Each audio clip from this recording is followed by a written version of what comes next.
That's never the You've little case. faith. Yeah, right, we're live. And I don't have any fancy, like, oh, we're live, but no one can hear us yet. We're just live. I don't do professional streaming. I come on at 1 a.m. and play for an hour like a gremlin. That's the best way to do it. Let's see. I have to open up Streamlabs. Probably close down all the rest of the tabs or my computer will explode.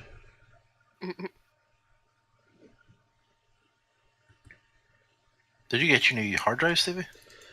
Sure did. Don't have any SATA cables. Oh, right. I know that too. So I have to wait till this weekend to install it, but once I do that, I'm going to get a better mechanical hard drive as well, one that doesn't sound like the fucking chopper up searching for people in Shanty. No moving parts. Trust me, Still it's not manages as it. bad as the noise that Dylan's machine makes. Maybe, I don't know. maybe. All I know is I'm genuinely concerned of my hard drive just lifting and taking off like a sentient object. Yeah. Right. So, So, are we live? oh, we've been live. We've been live for just over a minute now. Just Teddy so that I Sprinkles. kept those fucking jokes to myself then. Right. So, what we do last session? Catch up for everybody. We continued the time that we'd spent in Lithbarad, the tower, which was the last refuge before the open sands of the desert. Waiting long enough that Ans, our friend, could recover long enough from his transformation to Andreer, the Lord of the Silver, which took a lot out of him, something he can't do very often anymore, and he's done twice recently in as many weeks, and it has obviously taken a toll. You waited long enough just so that he could recover and feel ready to travel because he wanted to go with you as well.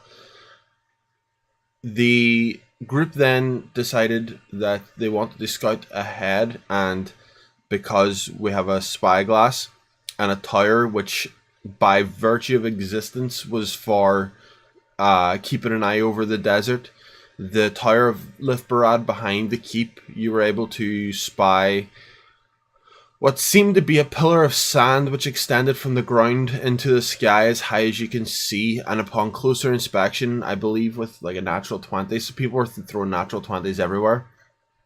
And also you it helped that you just allowed sight through the ring to allow fucking Morgan's passive perception to see the molecules. There's also like large chunks of debris that are coming in and out and around, but this pillar of sand is obscuring the crater from which Card fell. You set out through the forests, through the mountains, and made it there with really not much issue, thanks to some good rolling.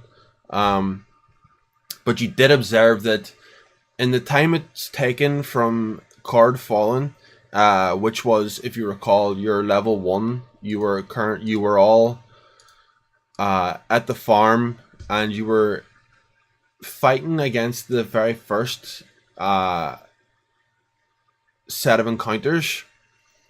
It's been a long time in game, over a week or so.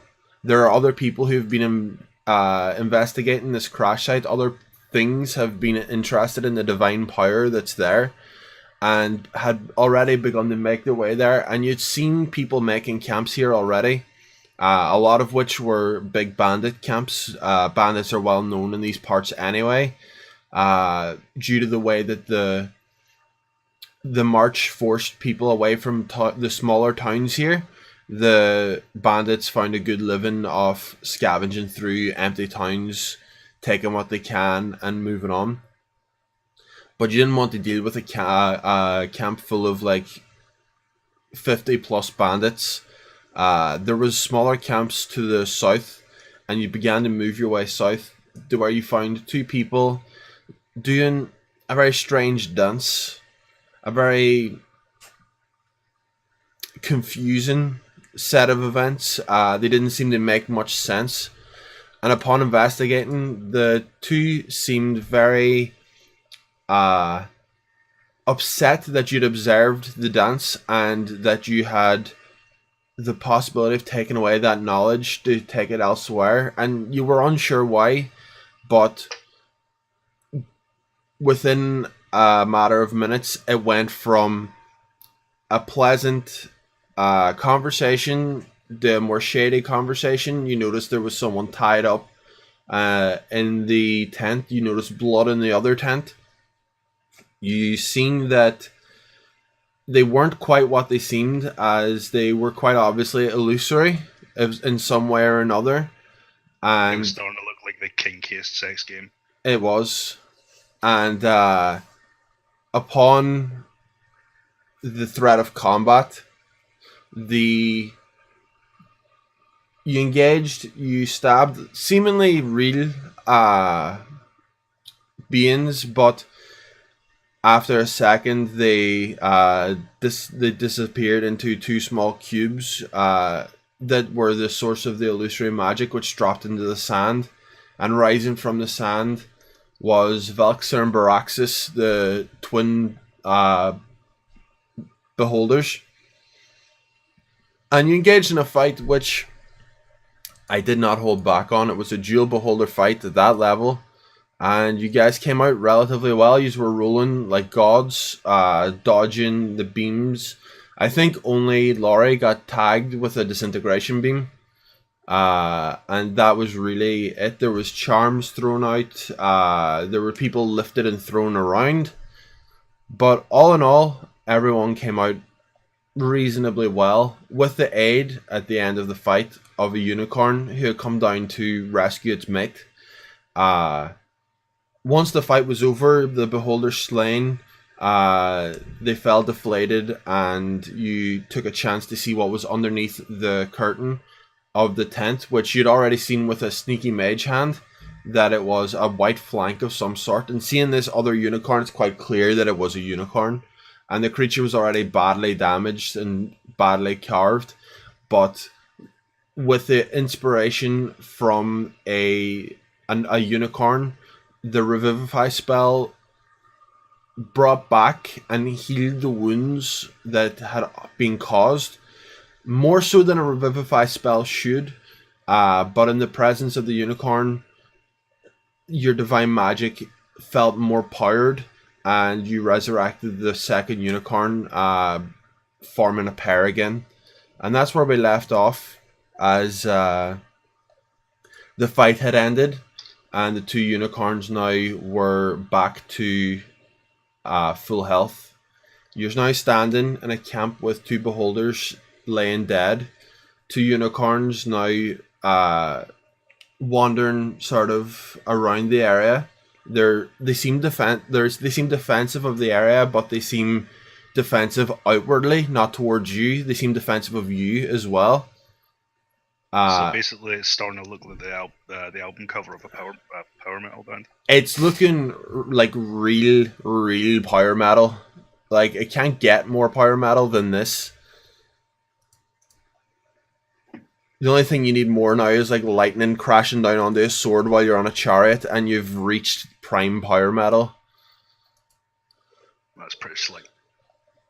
But in front of you, you see a column of sand, which now, as you're standing this close, I said last week how big it was, but to reiterate, it is approximately 150 feet along one side. Although it is a column circular, there is something that is holding back people from observing and touching it.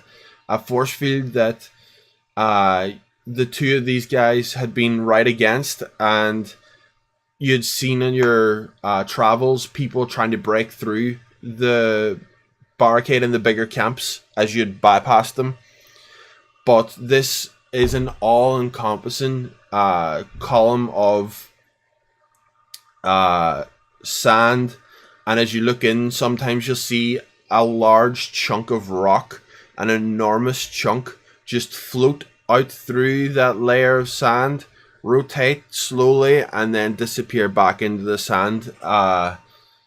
Every now and then, there's a winged beast, something that you've never seen before, that manages to just move in to sight and then back out. And all you see is a long, snake-like body with enormous wings and some sort of strange head, rainbow colors with silver as well in the main body. Something that you've never seen before. There are strange creatures floating defensively within the column, and these unicorns were also defenders who have now come to your aid. However, you've just saved a man from the grasp of these two beholders, and right now you've got Mage Redstream and you've got Ans inspecting the barrier, but they don't seem to know much about it. What would you like to do first?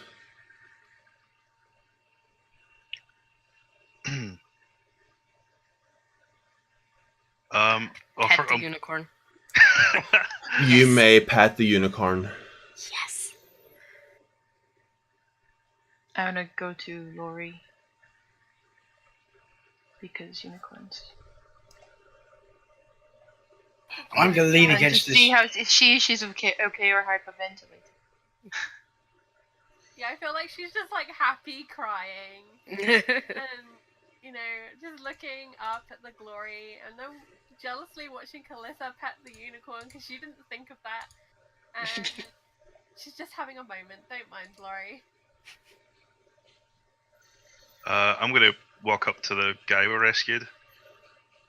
I'm just leaning up against this log, hands behind my head, relaxing. You seem remarkably calm. And Well, there's no danger now. Well, no more than usual. now, about that strange helmet that you were wearing. Oh, an illusion. Oh, that's reassuring. Okay, if you're travelling alone, the best way to avoid getting yourself killed is to make it so people don't want to attack you. So making you look like a big badass helps. That's one way of putting. You look like a fucking child's nightmare. Yeah, and bandits leave me alone. No, those two didn't. They weren't bandits. A beholder can be a bandit. Anyway, how did you happen across them? I was checking the light in the sky. Next thing I know, I'm tied up. And for some reason, they didn't have brains. Now I know they were illusions, which makes sense. Well, I can relate to the story at least. I've found myself tied up on more than one occasion after a night. Kesavir, and I'll shake his hand. Sullivan. I'll take your arm. Good hearty shake. Well, as hearty as a strength 9 person can do. Very rugged.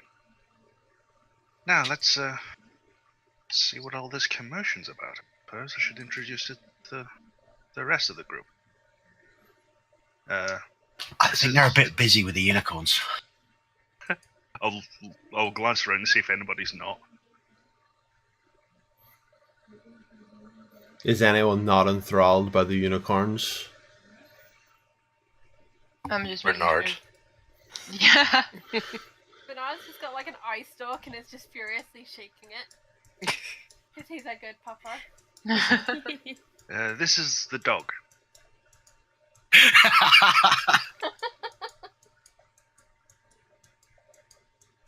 funny you should mention that, Owen, actually, because I kind of want beholder teeth. But at the moment, I'm busy with the unicorn. I want an eye, just so I can say the beauty is in the eye of the beholder. Here's a curiosity. Is the wolf capable of understanding a language? If you can speak with animals, yes. No, I'm just talking about telepathy, because telepathy works if they are capable of understanding a language. No. No, they can't understand the language, but they can with the speak with animals. That's it. Okay. We need a high level druid and then I think Yeah, if you're trying, some form of jewel that you can raise an animal's I mean, intelligence. you to could the probably point. do like fetch and sit. yeah, So if that's you the way about it. But it's more conditioning than understanding, fair enough. He's I imagine he's if- very good at throw, but at bring, but not leave go, so I can throw it again. He's halfway there. That's yeah, right. imagine if your brain scanned the dog, it would just be fucking good boy, good boy, good boy, hungry, hungry, good boy. Bacon. Now that's Tiki half the time as well.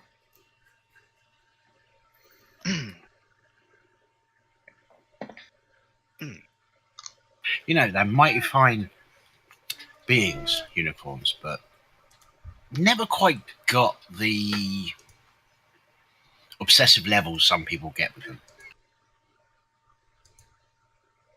I mean, I don't dislike them. I'm just a little alarmed. Well, yeah, I mean, the way those beholders, what they did, wow. It's quite gruesome. Please. Oh, excuse one me second. just a moment. I forgot to do something. I stand up, I walk over to one of the beholders, and I just kick it. Yeah, that's fair. He's kicking a big fucking lump of meat now. I'm gonna walk up to Mage Red streaming hands. They barely even notice you. They're like very deeply entranced in what they're doing here. Hands. As you say his name, he actually actively jumps. He's like, "Whoa, yo, yes, Kisser." I feel as though I probably should have asked this before, but slipped my mind. But it seems as though it's very soon going to be quite the pressing concern. No, I know you're actually a large dragon in a man's suit, and you're probably more knowledgeable about these things than anyone. What exactly is the march? He takes his hands off the barrier now, and as you watch, he actually is touching a physical barrier that he's like pushing against and feels resistance against. And he takes them off and crosses his arms. He says, "Well, to be perfectly honest, I'm the least likely to know. Once Attis was taken, his mind enslaved, we left. I took this farm and stayed this farm for as long as I can remember. I've avoided the march as best I can because only Attis is more ancient than I. If I was to be taken in mind, I still have a lot of destruction that I could cause. I haven't looked into them because I don't want them to know that I'm looking into them. I don't know if they're capable of knowing that, but I don't want to risk it either. Millicent here is probably better off answering that question, but that well's already dry, as I've been told. Did we just find out Mage Redstream's first name? You've known it since very early on. Oh, I just thought her name was always Redstream. Debbie Redstream. It's just something that she everyone calls her Mage Redstream out of respect. No one calls her by her first name. But Darius had called her once, and Anne's has called her it, and someone else, I think, early on in the campaign had called her it as well. But yes, she's been Millicent Redstream for a while.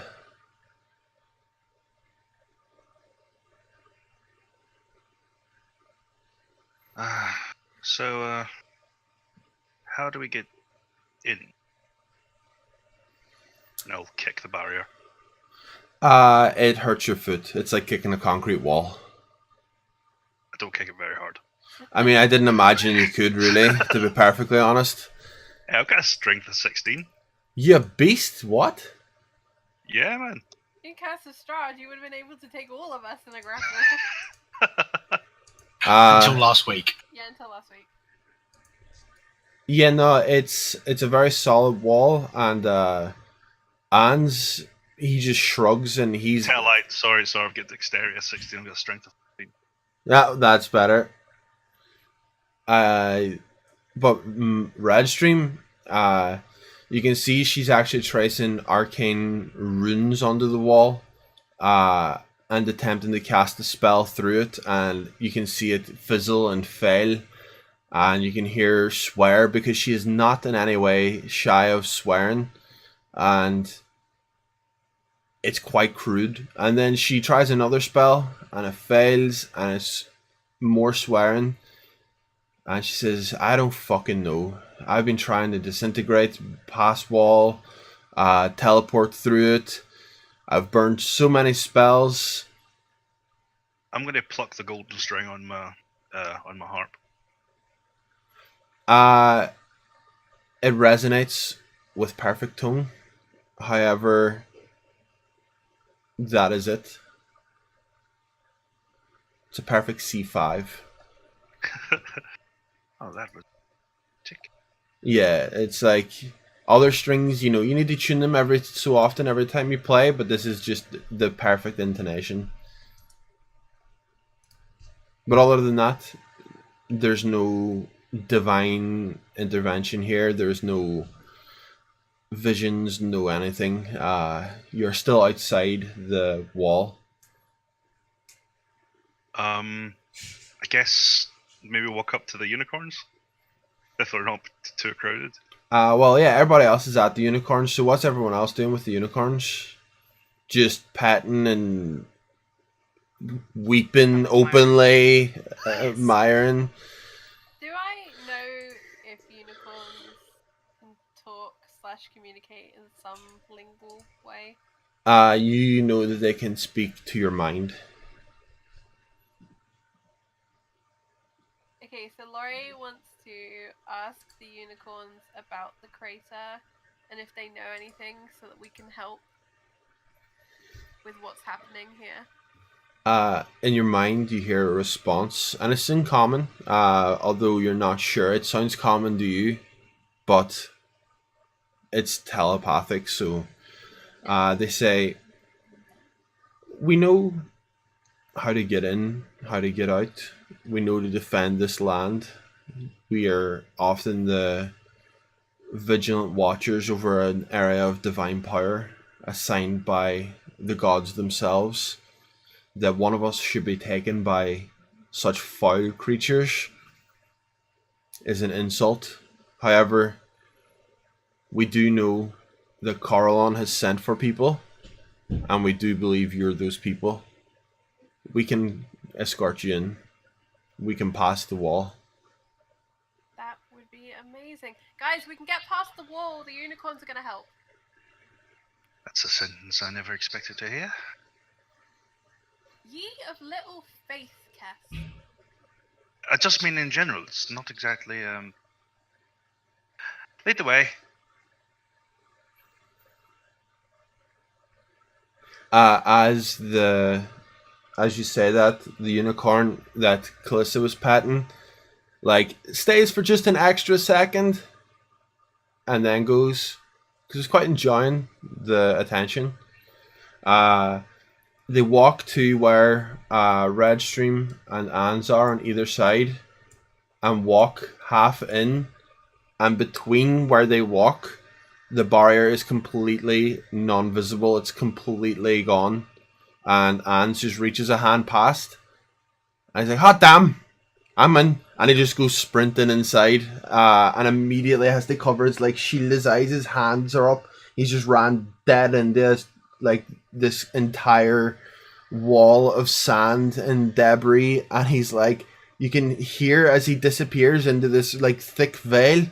He's like, ah, fuck, and he's like, his voice eventually disappears.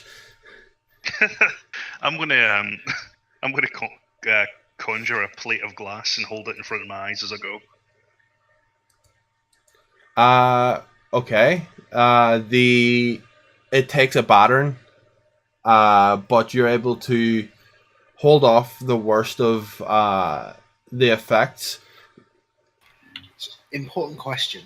If we look up, will we see Darude? There does not seem to be any omniscient DJ anywhere. Okay, I'm going to take a scarf-like thing and wrap it around my head like a shamak. Yeah, okay. I'm following Cass with my shield up. Well, if it's good enough for people that live in deserts to combat sandstorms, I figured it's good enough for me. As you walk in, you realize that it's not the sand that causes a lot of the problems. The sand is sort of suspended and in motion, but not very fast. It's the smaller debris that causes a problem.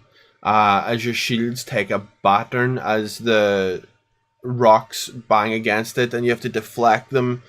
For whoever isn't using a shield going in there to protect themselves, I want the dexterity saves.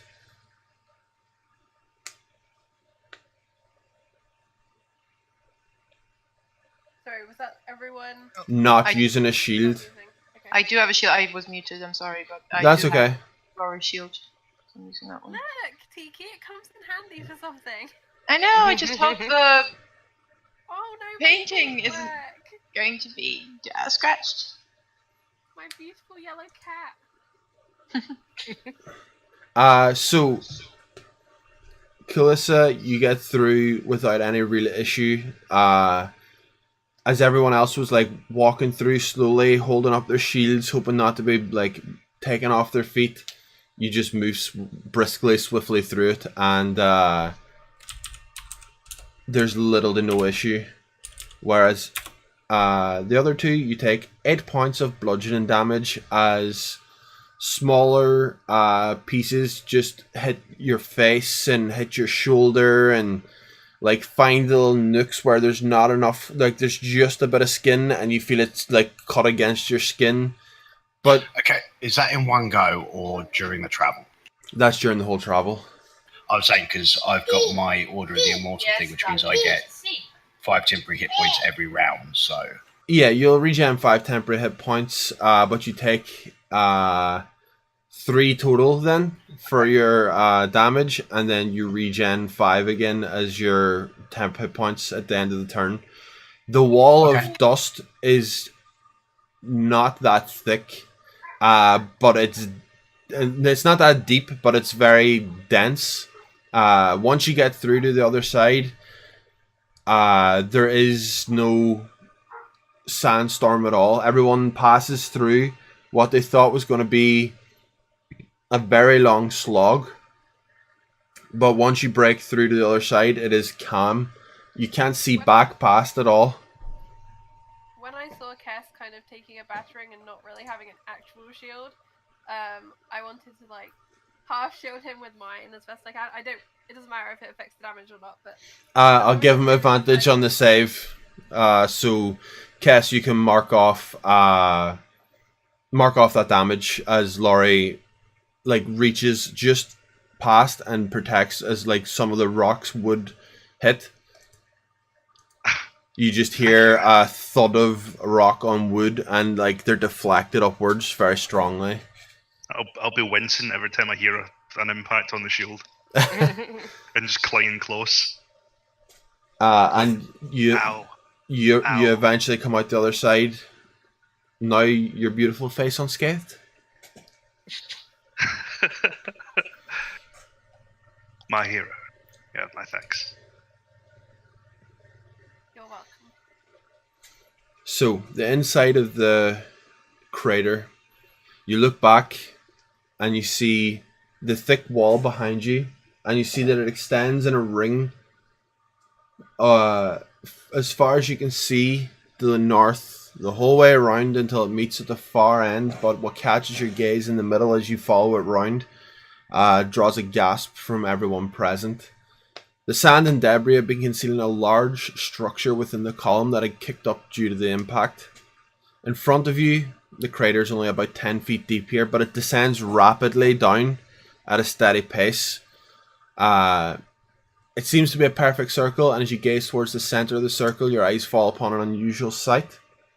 Rising from the sand, up and up, climbing into the sky, you see a perfectly white marble staircase which winds in a circle as far as the eye can see into the sky. There are creatures which now fly closer to you, revealed by the unicorns to everyone. They say, "Do not worry, the quaddle will not harm anyone." And these beasts are enormous winged protectors, and they look like this. Ooh. Oh, they're the little serpenty dudes. Yes. I guess big serpenty dudes.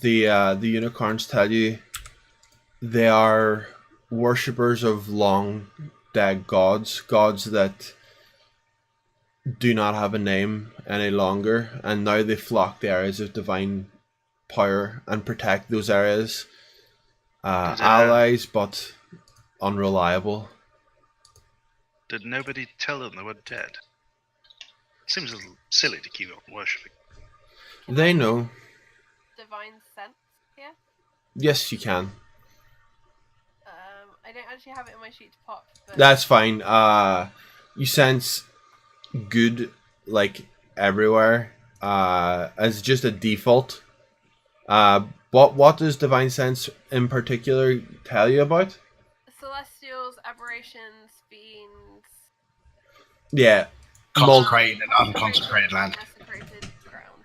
Yeah. Just a sec. Yeah, no worries.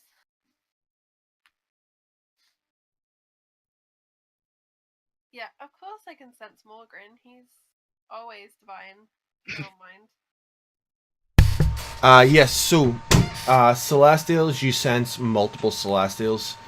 The unicorns, the quaddles, they are all celestial, and this ground is consecrated. Do I get like any? I guess what I'm thinking is because she's now 2 levels of paladin and she's becoming more devoted. I guess I'm thinking she's obviously, I guess, reaching to find out if her god's here, not literally here, but if that makes sense, because it's obviously a divinely connected place. Yeah. You're a follower of who again? I don't think you Storm. ever told me. Yeah, I have, but it was ages ago. Yeah, well then it's just slipped my mind. I apologize. The your divine connection is there, but this isn't his land particularly. But you're not blocked in any way. Your presence feels the same as it has everywhere. Okay. I'll link you his wiki so you can have it for later reference. Thank you very much.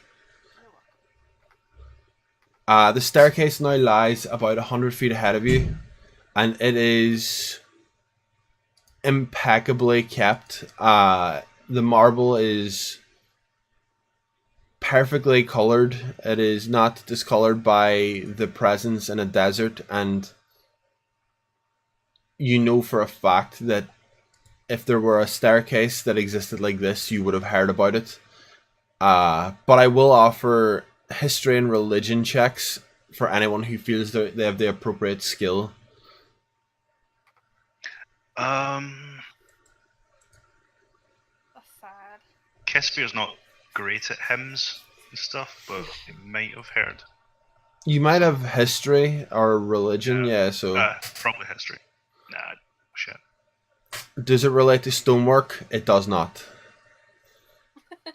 You're not searching. I mean, if you want to check on the stonework, you absolutely can, and you will have advantage.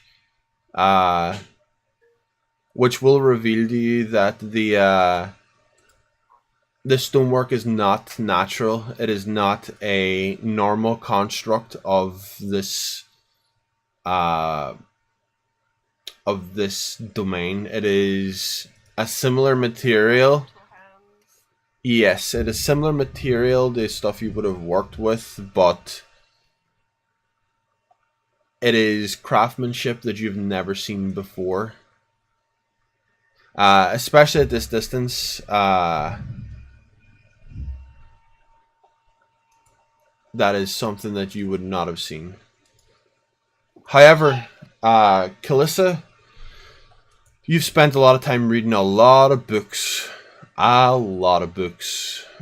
Because why deal with everyone else giving you a headache when you could be chilling, gathering knowledge away from all the people who were screaming and shouting all the time, right? You know that there are stories of gods who have the ability to create connections between divine realms and the prime material plane via certain gateways and portals. And the gateways and portals don't always take the form of simple doorways, pathways, shimmering portal ways. There are other ways, for example, the ability to pass through shimmering reflective ponds and appear in the plane of Ysgard is one of them. And it's that little bit of knowledge of the shimmering pools of Ysgard that makes you go, wait, I know something about the plane of Ysgard. There is a thing called the Infinite Staircase that connects the prime material to Ysgard, only visible to certain people or at certain times, and you would bet everything you have on this being that, based on your observation of what you can see. Well, I hope that's just a name, because I was intending to start climbing. How far are we from? How far are we from the bottom of the stairs? About 120 feet, but it slopes downwards. Laurie is on her way to the stairway to heaven. Yeah, but I'm in lockstep right beside her. Now this will make a grand story. Hopefully. Way of bluff. It just occurs to me. Unless it turns out just to be, and then they climb some stairs. We'll write a better version if that's the case. It occurs to me. Why did I follow you in here? I have no idea. Who are you? Gratitude? Oh, Sullivan, you are? Oh, I'm Laurie. Pleasure to meet you. But she's busy walking towards the stairs and keeping an eye on the dragony thingies and the unicorns. Just make sure none of these divine celestial creatures are going to object. My apologies, I really did intend to introduce you, but I was distracted. There's a lot going on. By the looks of those stairs, we shall have plenty of time to become acquainted as we climb. How far up the stairs can I see? As far as you can physically see, and they continue on past that. Make perception check as you look up the stairs. And My passive perception 22 help? yeah, Jesus but make an Christ, Morgan. make an active perception check as you are actively observing up the stairs.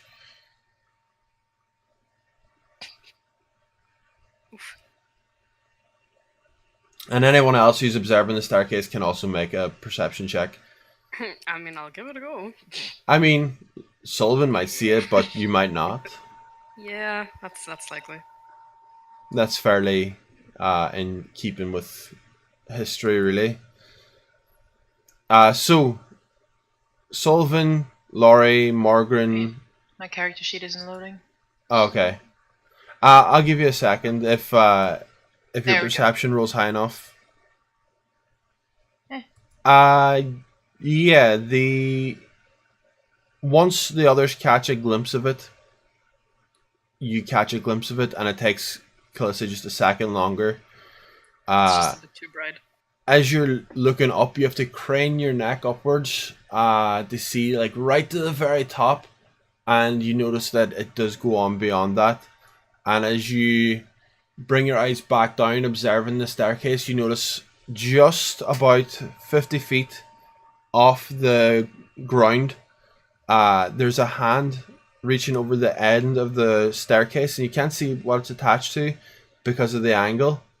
But as the hand continues to descend the staircase, you see the long locks of an elven man who, at this distance, it's hard to make out anything, but it seems like there is no step to his motion. There's no like gate to it. He seems like he glides down this stairwell, and as you are moving towards the base, he too is moving towards the base, but he is moving down the stairwell. It's Legolas on the shield. On a Segway. I'm gonna sigh with relief at the prospect of not having to climb the stairs. Oh, come on, Cass. It would have been fun. Raced. Laurie is having the best day of her life right now. She just slayed a really big monster. She met unicorns. We're climbing a divine staircase. Cassidy, explain something to me. How is being inside a divine wall with a sandstorm and this huge staircase better than being near the dead beholders? How is it not better? Yeah. For one, we don't have to smell them. They smell awful.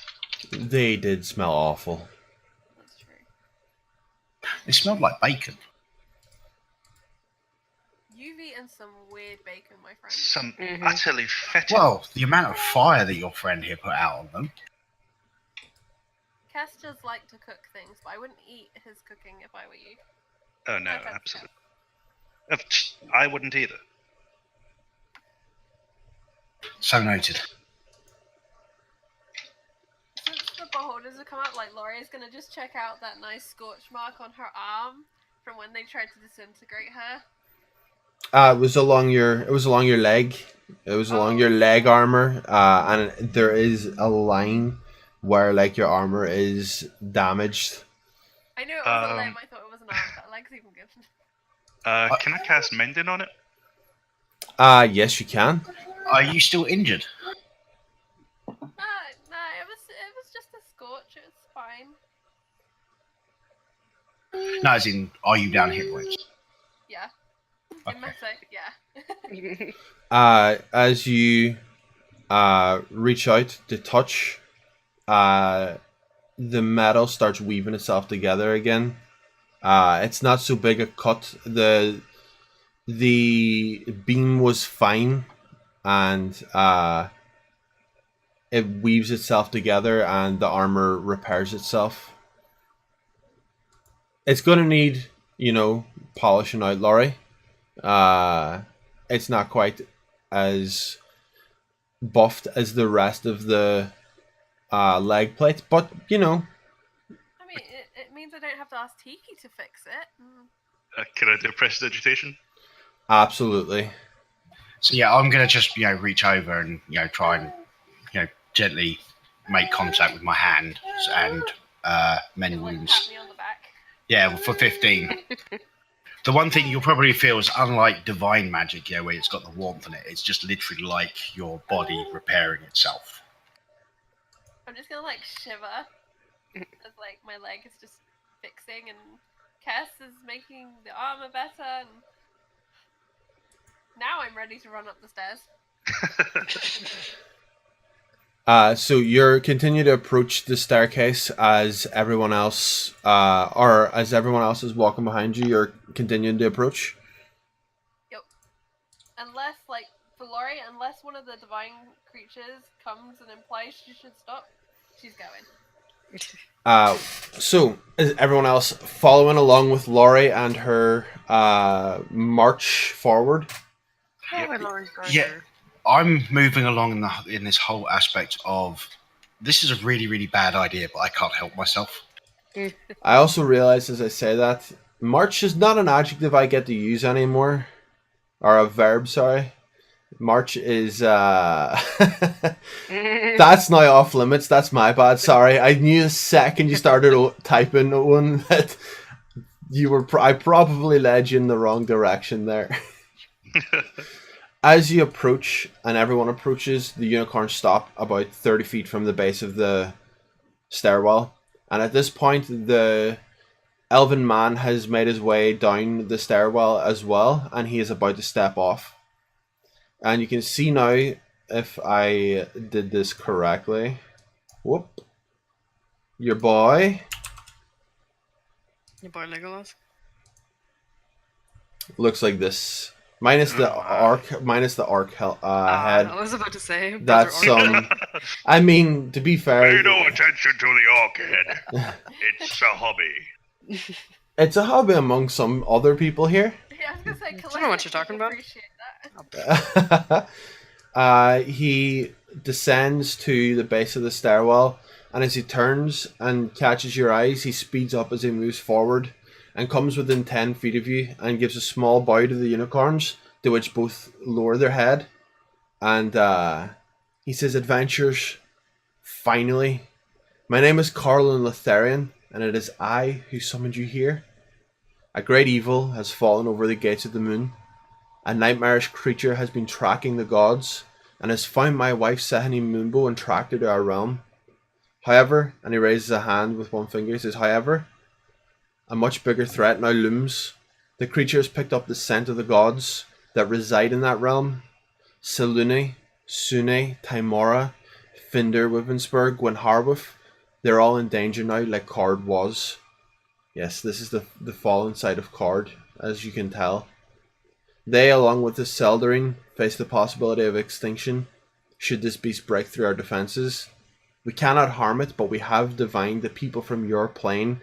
Its plane, the prime material, can harm it. Come with me and ascend the eternal staircase and fight this evil with us. I beg of you."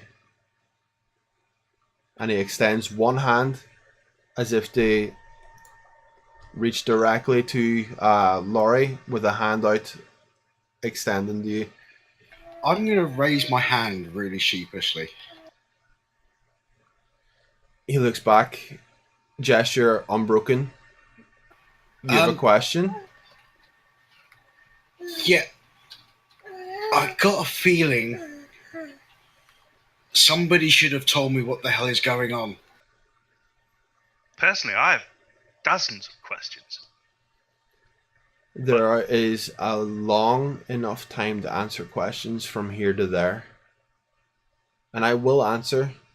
However, for you, Sullivan, I will tell you, this is the crash site of the god Cord. He was pulled from a seat of power, his power consumed, and it drives this beast even more. There's a beast among our realm that was born of this realm, and now it threatens to pull from power some of the more followed gods. Should that happen, the disastrous impact on this realm would be unheard of. Okay, so let me get this straight. You want us to climb an endless staircase to take on a beast that's powered by go-go god juice and take it down. I'm already bugging. Yes, the beast. We know that it is mortal. We know that it can be killed. We know that it can be harmed. However, this creature has been designed so that our powers cannot harm it. I'll turn back. Okay. As my friend the apothecary, Mr. Pepper, said, What's the worst that can happen? And I move forward. With the handout gesture, is that follow me, or is that I'd like to shake your hand because you're a really good paladin fighter girl? It's a hand outstretched, palm facing upwards to accept your hand as well. Okay, so yeah, Laurie's gonna take his hand and she's gonna say, this is Kess, he found your magical instruments. As you touch his hand, you regen all missing hit points that you have. Hooray! And she'll hurriedly introduce everyone and then look really apologetic as she realizes he clearly already knows who everyone is. Yeah, he smiles and is patient with you though. As you introduce everyone, he responds in kind. I'll give them the most pleasant bow I can manage. So I introduce Morgrin as like the steadfast cleric who has saved my life at least twice in the last 2 weeks. And then there's Tiki, who's the best warrior ever, even though she's a green dragonborn, which some people have a problem with, but they shouldn't because she is clearly awesome. And then there's Calissa, the orc slayer. Don't wake her up too early, but apart from that, she's great. And then I did Cass, I did Morgan. Who haven't I done? That's everyone, right? Oh, and Bernard! Bernard's the best copper! And I like whistle and gesture for Bernard to come meet the nice man. Don't piss in heaven. And red streaming hands. Well, this is definite proof that it's a good dog. And I'll step to the side and then I'll kind of make a more respectful gesture for Redstream and Anne's, who, you know, need no introduction because Anne's don't play games against him. He is secretive and cheats. And Redstream does really good pranks and is a really great mage. He smiles at your last two introductions and he says, I've lost many games versus the cheat in my time. Do not worry. I do not play with him anymore. And to which Anne says, and a sore loser you are. And he comes forward and shakes his hand. Anne's and Carlin, apparently old friends. You know everybody. I've been around long enough, Casimir. Soon enough you'll get to know everyone. And Andrea turns to everyone and he says, or Anne's rather, he's not Andrea at the minute. He says, unfortunately, my departure from these realms would be noticed. I fear Millicent and I can't go with you. We could get you this far, but an Archmage leaving the plane, the Lord of the Silver leaving the plane, that would be noticed. And it would be noticed by our enemies. And already we know that Nairo must be riled at the death of the trio. At the very least, Arceer, her favourite. But I trust that you'll be respectful for my friend Carl on here. And that you will do me proud. I'm gonna walk up and hug Anne's. He gives you a proper hug back as well. Take care of yourself, Master. And you. As he goes around, he gives everyone a pat on the shoulder and makes his way back, and he ruffles Bernard's head.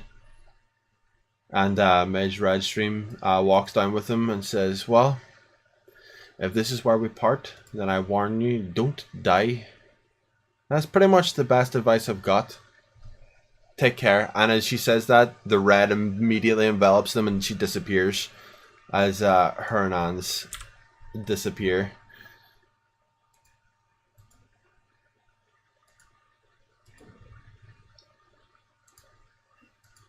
I'll glance around everybody and go, do you think they... and then waggle my eyebrows. Severe. Do you, what? What does that mean? And I'm gonna look sheepishly at Coralon, thinking we just made a sex joke in front of a god. And Carl, as you look to Carlon, he's smiling and he says, "God, I hope not." I Doesn't still he? don't Doesn't get he it. say me? I hope not. No, he says, "Gods, I hope not." I still don't get it. What's It's with the okay. eyebrows? It's okay, Tiki. There, and just pat her on the back. Yeah.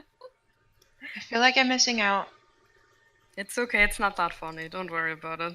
Well, yes, L'Oreal- Casimir said it, so it can't be that Exactly. funny, but L'Oreal quickly like pop back and whisper in Tiki's ear and basically explain the implication.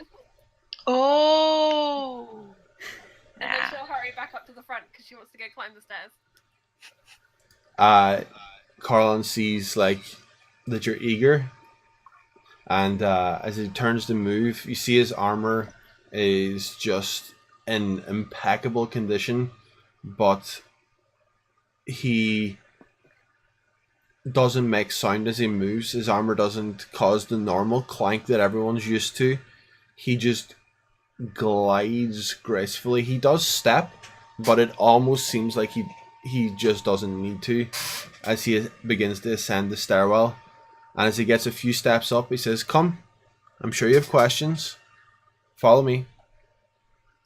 Yeah, just fall in immediately. Alongside him or behind, wherever. Quietly strumming the Stairway to Heaven riff because that'd be really nice. I'll play it if you want. Yeah. But maybe on break. The unicorns do not follow you. The unicorns go back to defending the wall. I want to turn and just call out to them. Good luck! Really an honor to meet you. The response you get back is not it's not words, but it's an emotion, and it's just overwhelming love back. They're my people. And you begin to ascend the stairwell. It takes what seems like forever. The ground is getting slowly and slowly further behind you. The steps are just a little too big, so they take an effort to step up. The thought of persevering at this pace on these steps the entire way is daunting, to say the least. But in Carlon's presence, when exhaustion feels like it's set in, it immediately dissipates, and you feel renewed and ready to walk again. You know And how when you get high on things? No, hang on, that came out wrong. okay, let's stop and talk about it. Okay, let's hear how you get high on things. I meant when you're on a high building, they have like their own Oh, wind system and eddies. Do we get any like sense of that sort of air turbulence as we're getting higher and higher, or is it just really like freakishly still and as if we're still near the ground? Within the column of the sand and debris, everything is silent and still. The air doesn't seem to thin as you ascend either.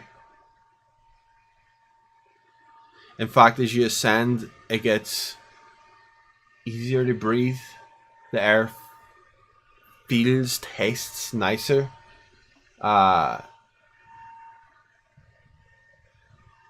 It's definitely very it's very strange and counterintuitive.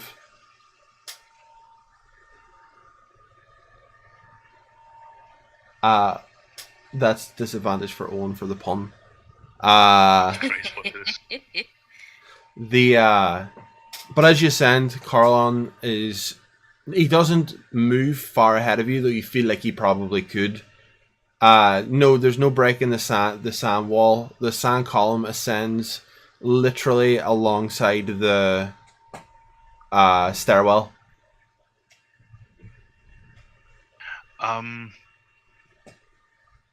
But I guess I should probably lay in with the questions. Yes, he is attentive and ready.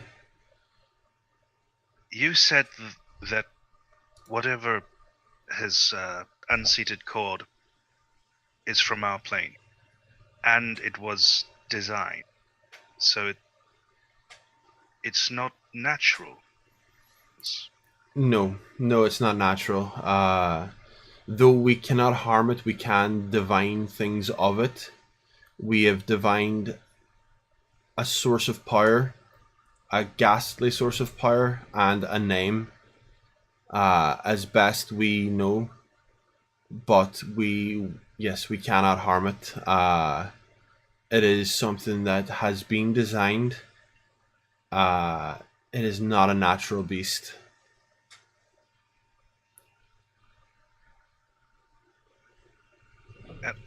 You said you could divine a name. Yes, the creature goes by the name of Garm. Garm, that is, by the way. Garm. With a roll in the R. But if you can't roll your R's, that's fine. Garm. God. His actual name, let me type, is that, but the R doesn't, you don't pronounce.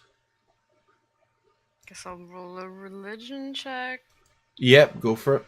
So, just so I'm clear in my head, he implied like the creature had been created against divine gods, right? Yes, the creature has been made specifically.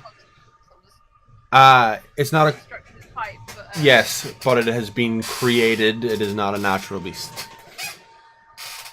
And who would create such a creature? Who has that sort of power? Well, that is. That's a story for another person to tell you. Someone who is more involved than I. But safe to say that there is a sect within the prime material plane who still worships something old and something evil that we thought long dead, and that power is manifested within this creature. So it's something that we need to stop here, but we need to stop on the prime material plane as well. It doesn't end in the heavens. why is it that why is it that you think we can do something to destroy this thing? I mean, if you can't. It's quite simple. I've engaged in combat against it, and I've sliced deep into it, and my blade does no damage. Selune herself has tried to smite it with divine fire, and it does not singe its fur. However, there are people who pass by our realms that are not of the divine realm, and one brave soul engaged and threw a javelin into the creature and wounded it. The man invariably died. He was not strong. He was just brave. I would not say a fool, because he stood with the gods, and he will be rewarded. However, I set an interference on an incredibly powerful item so that anyone who could find it would be strong enough to come here. I know whose possession it was in, and if you beat the green dragon trio that it was with, then you're ready for the task. Poor hero. What was his name? Or her name? He was named after one of the gods that is of the realm. His name was Balder. And you said your wife was in danger? Is that right? Am I remembering that right? She was. The creature was tracking her. However, she was unaware and returned to our realm. And upon returning to our realm, the creature caught the scent of Selune and the other gods and switched targets. It's a merciless hunter. It is patient and clever. Don't let its feral nature make you think that it's an unintelligent beast. It is not. I want to give Cass like a slightly worried look that, why are we doing this? We're not ready for this. But I want to do it in such a way that like it's not clear to Coraline that I'm like inwardly freaking out. I'm up for it, but also, really? Us? I'm going to pretend I'm also not terrified. I'll try to roll deception. Hang on. Well, this will be 1,000,000. Right, with the sword? No, that's intimidation. Right. Oh yeah. Hang on, I want to see if I know. It's not great. I'm also terrified. In the most heroic way we can be terrified. Oh, yeah. My plus one. So I'm putting on the worst brave face imaginable. Going, let's think of the stories. At which point, like, Laurie's just gonna set her jaw and just grin and bear it. Gonna do this. It'll be fine. I much prefer when the stories are about other people. But it's not like we can say no. Adventure doesn't drop itself in your lap every day. Are you sure? Most people. Sure seems to be these days. As you're continuing to ascend, as you look over, the ground below you is just so far down now. You don't imagine the peak of the mountains were this high. And as you look up, the sky continues above you.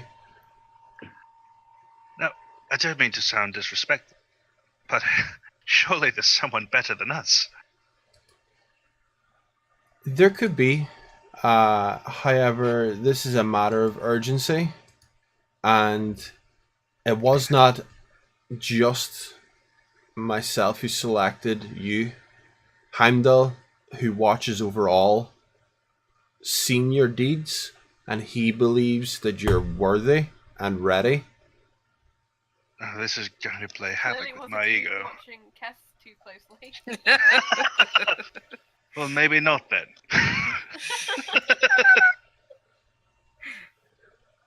Heimdall watches over all, and he is perceived that your power exceeds the normal level of people of your realm. There are instances of people who are stronger, no disrespect, but they do tend to be more individualistic, and your group dynamic is more important than power. That when hunting a beast like this. But worry not, I have faith in you. I'll turn around to Sullivan. Go, bet you wish you turned back now.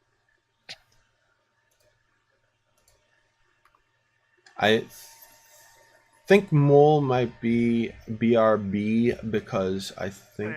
yeah, but... Carlon is pretty unfazed with your question. He's not worried in any way by your apparent disbelief in yourself. He is unfazed. Laurie wants to look back downstairs towards Morgren and kind of mouth, God has faith in us! How's that for irony? Is that how it works? And then she's gonna have a mini existential crisis, but she's gonna continue climbing the stairs. Where are we going? To the land Are of we there yet? to the land of Ysgard, a plane far beyond your realms, known as an outer plane. The land of Ysgard is home to many gods. In particular, this beast is stalking the gates of the moon, Argentil, the city of Selune. It's a long journey. We will not be at the top of the staircase and just suddenly there. The reason I can be here is that it's so far from the beast's presence. Otherwise, I could be at risk of having my power pulled from me as well. But someone had to risk it to come here. What's the name of this group, this cult that is from our world? We cannot divine that. They're hidden to even our divination. We'll find them when we get back. I hope you do. I can Is, tell you the location roughly of where they are upon return. Perhaps even return you close to there if you would like, or if you have other business before traveling, that's fine. Wait, are they to do with the march? No, they're not to do with the march. That is, they're a separate entity altogether. Okay, because they seem kind of ancient and evil, so I just thought maybe there was some sort of correlation, but okay. And actually, it's a rather. Thank you for reminding me. What are the march? Besides a threat and a nuisance, a group of extraplanar beings led by a war queen who wants to take over and pillage and kill in her name, with the intent, I believe, to be achieving godhood through one of many means, but they're a force that is very elusive and difficult to deal with. If we could pinpoint where they were at any time, I would send an avatar there to fight. It's so important to us that we could almost consider sending our avatars en masse to take out the War Queen, but they move so frequently, they teleport in ways that we don't understand, and they don't stay in one place long enough for us to find them. They move with swiftness. They attack and disappear within minutes before we can intervene, and in general, they're a pain. Solomon does the whole nervous raising hand thing again. He doesn't turn around. He says, "Yes, Sullivan." I'm guessing the answer is a lot, but I'm just throwing it out there. No stupid is no idea is stupid, etc., etc. But are the gods able to monitor psionic activity? Yes, they are. Okay. I just knew that, the arcane and the divine would be easy enough to track teleportation, but not so many know about the psionic. Yes, we have gods who can track pretty much anything, and they cannot track the march. I just thought it might be a potential answer for you. Obviously not. My bad. I appreciate your candor and suggestion, though. It is valued. Casavier's fucking nervously think to himself.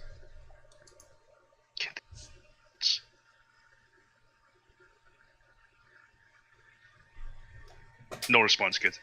Yeah. I didn't hear it properly. No, I heard you cut out there. Oh, sorry. I said, "Can they read my thoughts?" That's what he thought to himself.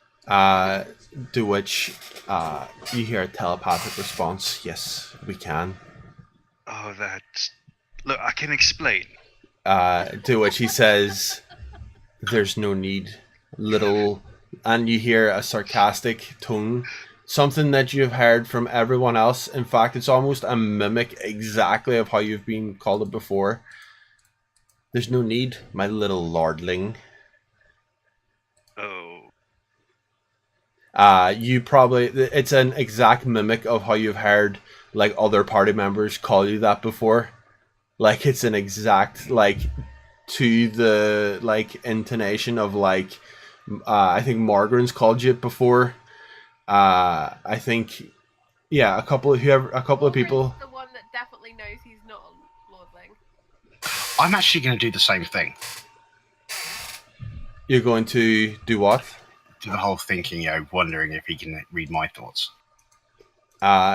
He responds to you telepathically and says, "Yes, yes, I can." So he breaks through the shield, yeah? He does. Okay. I now want to know what everyone is thinking, even though they're not all actively thinking. Like Kezaril's face just like it paled. Okay. So basically, I carry on. My next thought is, okay, so God's more powerful than this ring. Cool. It would seem that way, Sullivan. Ring of mind shielding. As you're ascending again, he begins to make conversation less about what's going on above and more about your abilities, and he's asking about you as people. He seems very actively interested in your lives. Stevie, before we get into the Yep. Don't worry. Yes, we can. As you're ascending, he informs you of all the gods that reside here. He informs you of like the things that he's like noticed and things that he's like proud of that you've done, and like the things that you've prevented by intervening, and like things that you never thought would have happened. Like there could have been an invasion here had it not been for you taking care of these two assassins and then this guy. And it's like he tells you the like divine things that have been seen but have been thwarted by you. So like he's trying to tell you all the good you've done to counteract the fear that you feel. And as you're talking and you become enthralled as he speaks and listening to what he says, you don't notice until Sullivan and Margaret at first, because your passive perception is ridiculous. The air has changed. You can taste like sea salty sort of waves off the rocks, like in the air. You can smell it. You can smell the seaside. Well, a river at the very least. And as you look up, the staircase above you, which seemed infinite, actually comes to an end. And as you step through, you find yourself on the banks of a valley, a river flowing very roughly, white water. For here, downhill, at either side there's a small stone bank which hits into two sharp faces of cliff, and it says, "Welcome to the path of the ancients. Now our journey begins truly." And we will take a break for the stream so that everyone can go run. And we will continue after the break. Boy. Coffee.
We should be back because I went to the wrong screen. I went to the PUBG screen. Alright, so as you look around, you see the slopes of this river as it meanders into the distance.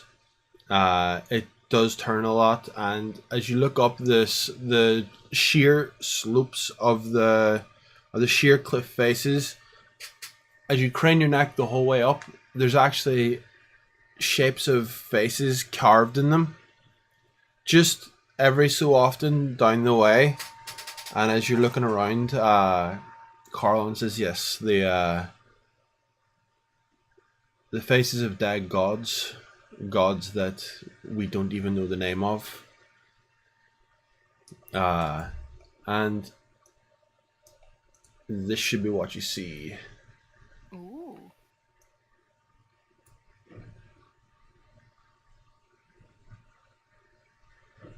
That's pretty Pretty. The river calms down a little ways down, the white water sort of disappearing, and it becomes a very lazy, slow drifting river because there was a lot of rocks earlier. And that's where you notice a boat tethered, just a normal long, like it's not a long ship, but it is a long very basic boat with oars, and good to see that the gods travel in style. On that topic, forgive me if I'm wrong, your divineness, but you're a god, right? With power beyond imagining. Why are we walking?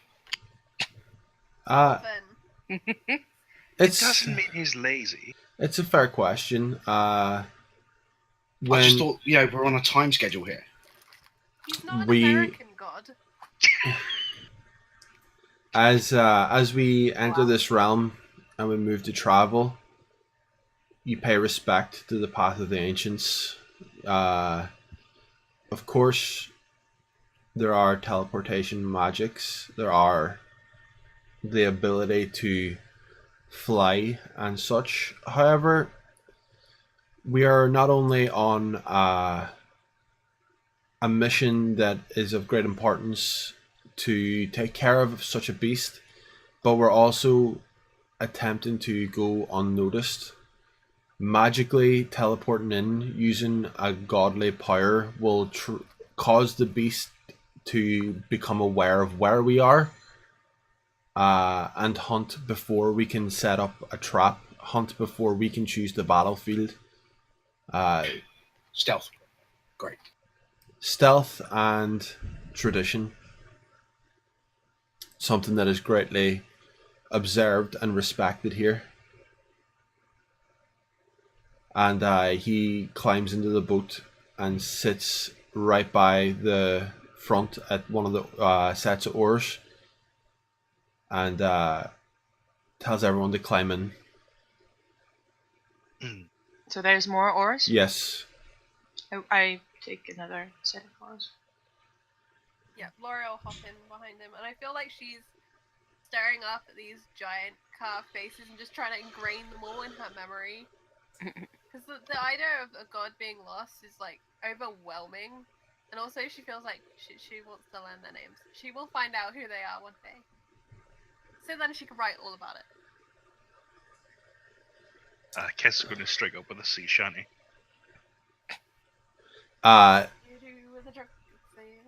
It actually, it raises the spirits of everyone, and Carlon is smiling. As yep, I was gonna say performance check, but no need. 26, and that's on a what, 15? Yep. The only way I could beat that was with a nat 20. He even joins in every now and then, and as you cycle through the sea shanties that you know, My repertoire. yeah, even some of the more Shave his belly with a rusty razor. Shave his belly with a rusty razor. Shave his belly with a rusty razor. Early in the even some of your more obscure ones or more obscene ones, he like joins in with. But the roam begins. He's untethered, and you're moving now in unison. It's Tiki and Coralon, and who else is on the last set of oars? I'm strong. As you begin, Oh, Morgan. Either way. yeah. Well, if you're behind him, then it would be Morgan because it's at the Okay. back. Yeah, that's So Morgan, you're on the last set, and you begin to make your way down this river. As you go along, that feeling of shock and almost despair at knowing that there are gods that have been lost, Laurie, it only increases as you see more and more heads, more and more sculpted facades on this pathway. That's so sad. And as you're going by, Carlon, like, he explains that some of these gods are gods that he, like, they don't know the origin of. But when a god dies, they go onto this pathway Heaven, the sequel. if they're of the correct outlook, if they're good. There's no room here for evil gods. This Evil is gods. Evil gods end up in the prime-material plane, become skull mountains and stuff for sorcerers. Yeah, that's true. They become evil layers. Lauren said that she's not feeling sorry for bad gods.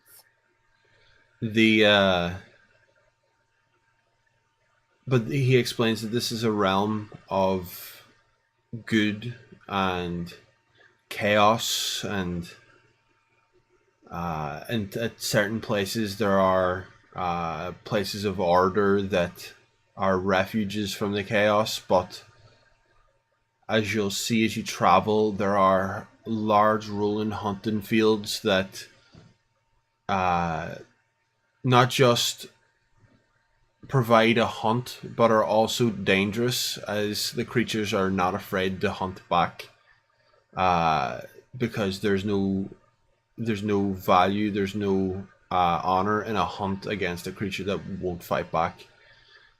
So there are deadly creatures amongst the plains, amongst the land, that constantly are on the aware and on the attack.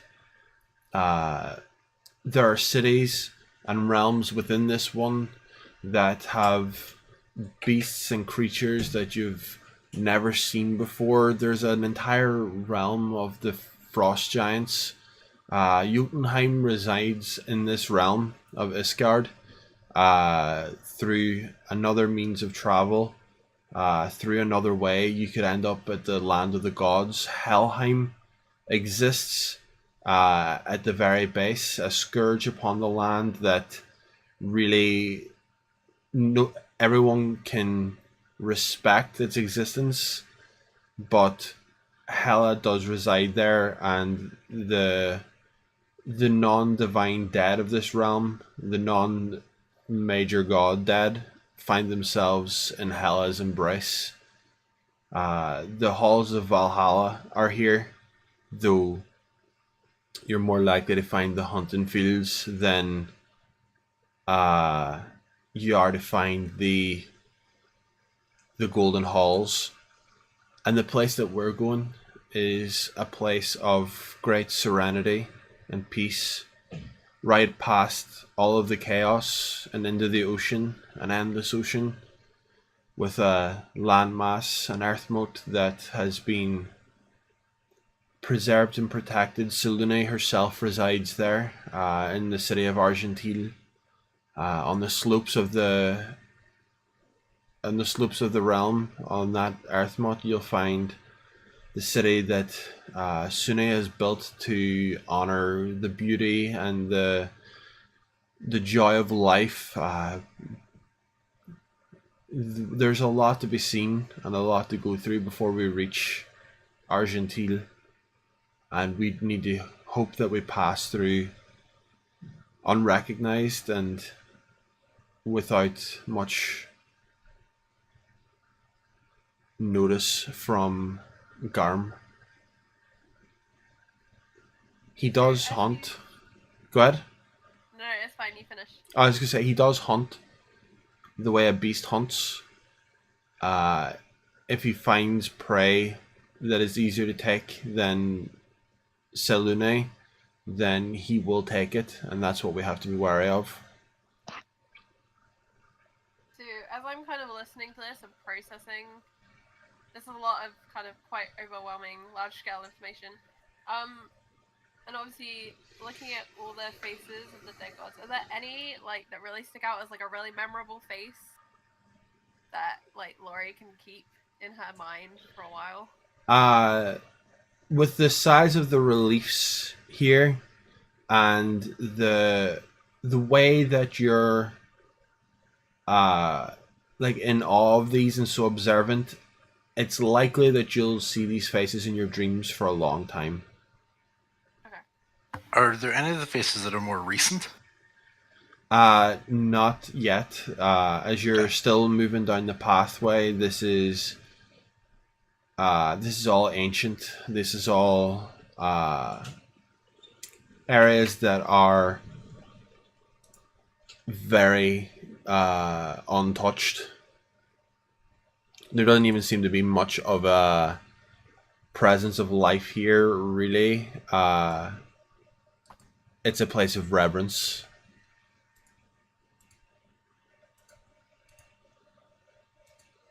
So as you continue down the river, you make a big turn on a right-hand turn, and you see now the first of the areas that seem new, and there are people which from afar you can see are armored in plate armor. They bear shields. They bear on their back. They bear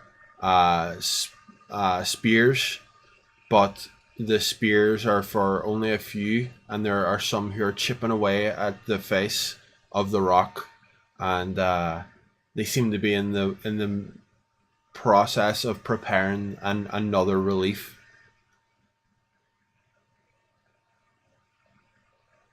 Is that Cord? If he's not found, if he has fallen, if he has died, then it's for Cord. It's preparations.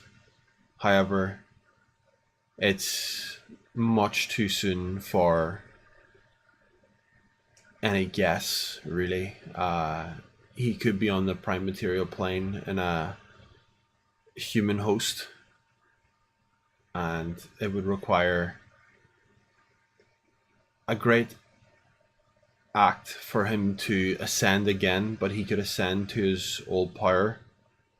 Perhaps if we kill Garm and release his divine power, he might even be able to take an avatar form within the earth or within the prime material plane, and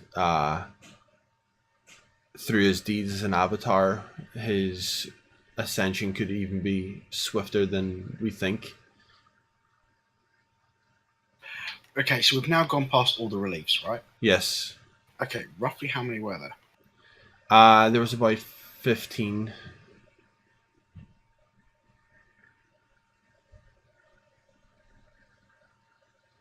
Reliefs, and the 16th was for Cord. But right now they're only cutting out the area. They're not detailing Cord, they're just preparing the area if it's needed.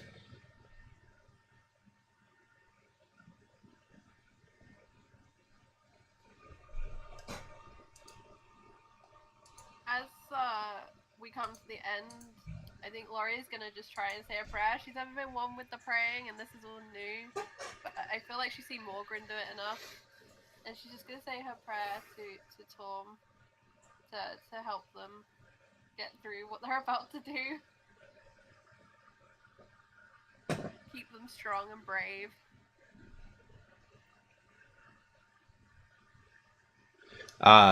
You're able to feel the divine connection still of your god, and it's still present and still strong, maybe even a little stronger, but not like the feeling you get from being near Carlon, which is quite a clear divine presence. You don't have the divine presence feeling from him or from Torm, but you do feel his power still reach you very much so.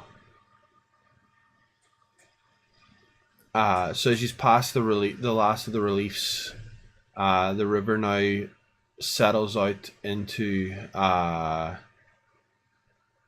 very long descent down the landscape, and you can see as you look down, it ends with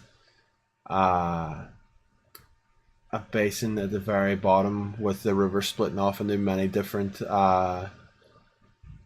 forks, and the land there is sort of very broken up at the base of the river, right by the sea, but you can see the sea now as well.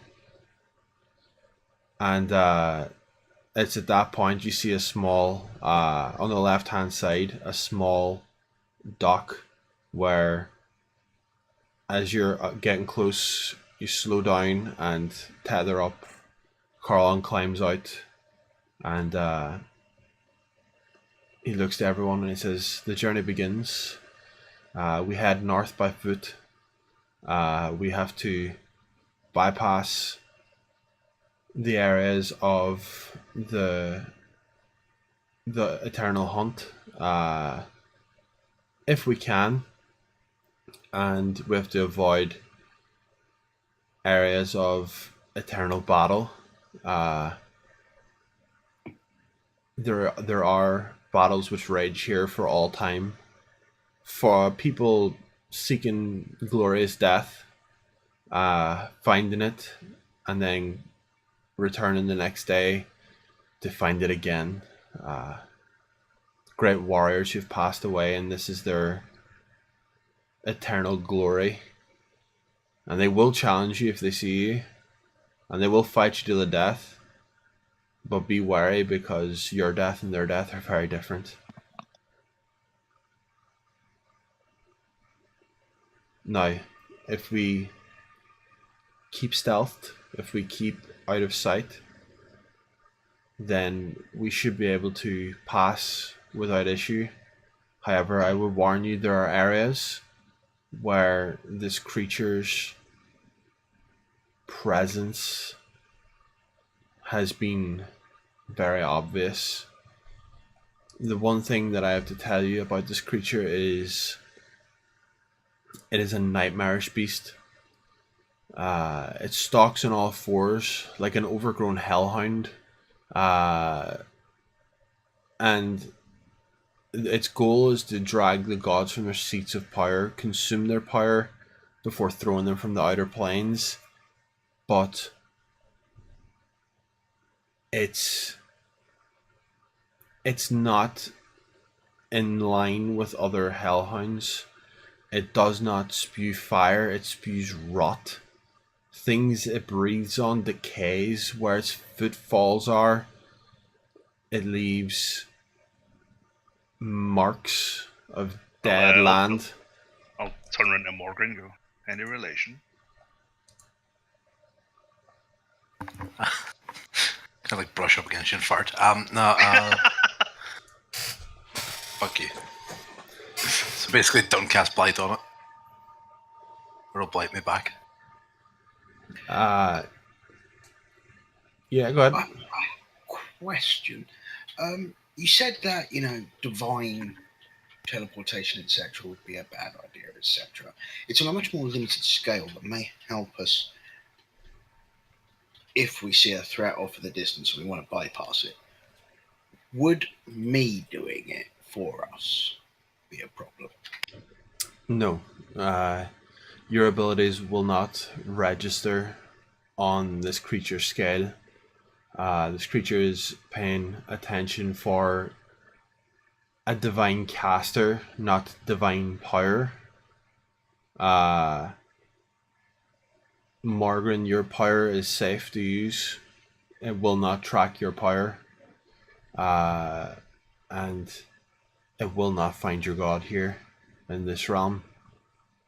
You're in no danger.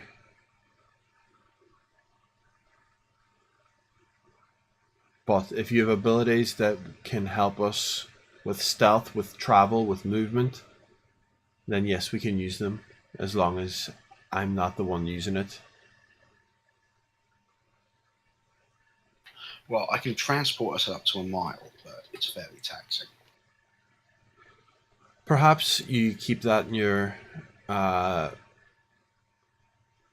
back pocket for when we desperately need it, rather than burning it simply to not have to walk a mile. That was my thoughts.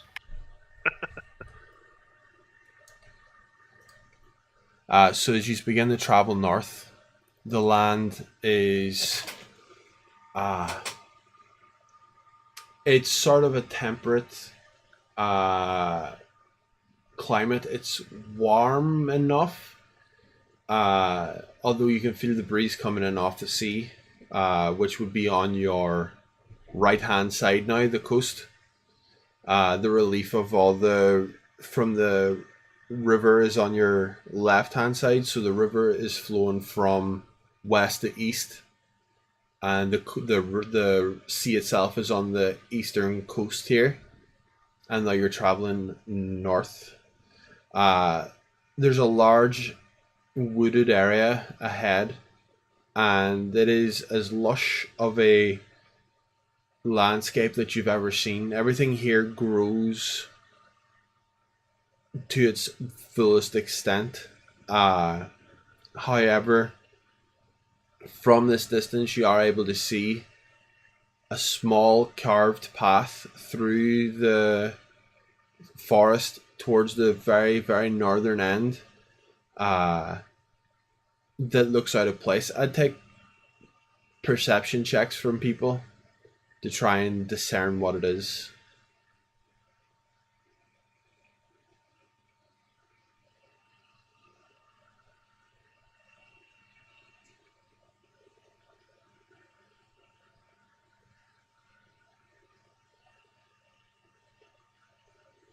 $12, $11, Crap. 15 is better.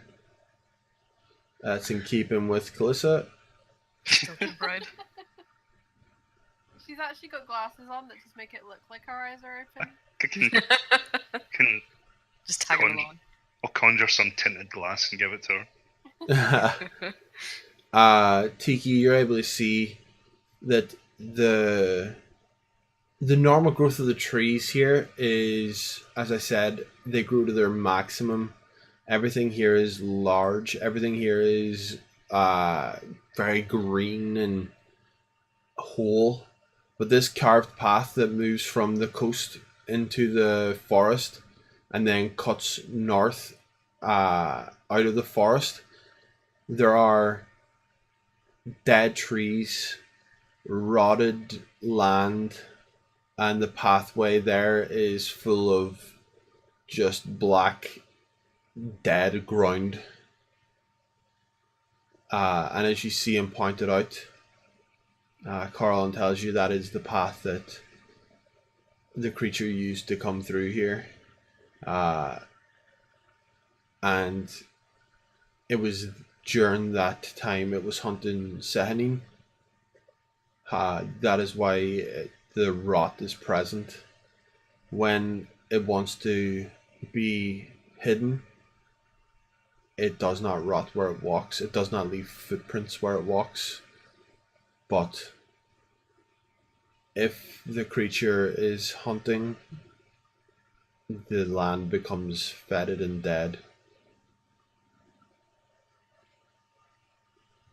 I don't like that creature very much.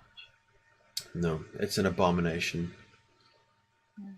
Something we haven't seen for many, many lifetimes.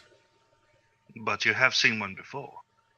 We've seen power similar, but as I told you earlier, there's another who needs to tell you the tale. Someone who was personally involved. Someone you might like, Casimir, because it's someone that you've had unknown interaction with before. Not directly, but Laurie's gonna turn and just look over her shoulder at him. through his song, not through his presence. Oh. Well, that's a relief. And, Do you have... Go ahead. Tiki's doing the eyebrow thing, but much too late.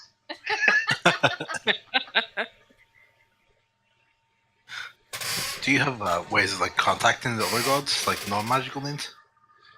Other than the means that you would use, no. Twitter. Yeah, so we're not going to have any of these like fucking the beacons are lit. In Yeah, shit. Casavir's case, Tinder. No, there are. It's just fucking draws a picture, ties it to a fucking carrier pigeon. I would not be surprised. No, there is no way for us to communicate like that. The idea that this realm would come under attack when so many gods dwell here is almost laughable, to be honest. Selune herself should be able to hold back almost any other god. Selune's power it dwarfs most others. And give me a religion check, anyone who is not even proficient, actually, it's that common. Just give me a religion check. Very low DC. So basically anyone who goes over like 12, 13 will know that